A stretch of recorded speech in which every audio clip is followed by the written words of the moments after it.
काल देशाचे गृहमंत्री अमित शहा ते रायगडावर आले. निमित्त रायगडचं होतं, पण त्यांचा राजकीय दौरा होता. खाली तटकऱ्यांकडे भोजनावळी होत्या, छान मटणाची जेवण वगैरे होतं. पण ठीक आहे, अशी स्नेह भोजनं व्हायला पाहिजे.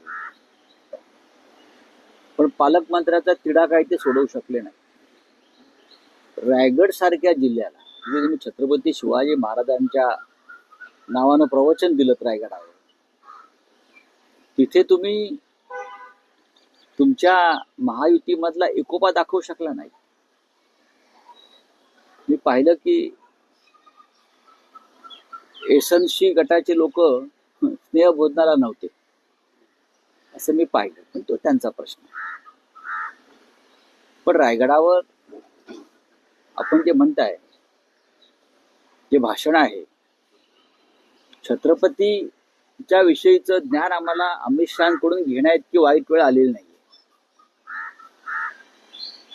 छत्रपती काय होते, छत्रपतींचा विचार काय होता, छत्रपतींची भूमिका काय होती आणि महाराष्ट्राने काय केलं पाहिजे वगैरे वगैरे, ज्याने छत्रपतींच्या महाराष्ट्रावरती सुडाना कारवाया केलेल्या आहेत औरंगजेबाप्रमाणे, ते आम्हाला छत्रपतींवर ज्ञान देणार आणि त्यांच्या आजूबाजूला बसलेले छत्रपतींचे वंशज आणि छत्रपतींचा जय करणारे लोक माना डोलवणार. या राज्यावरती इतकी वाईट वेळ अद्याप आलेली नाही.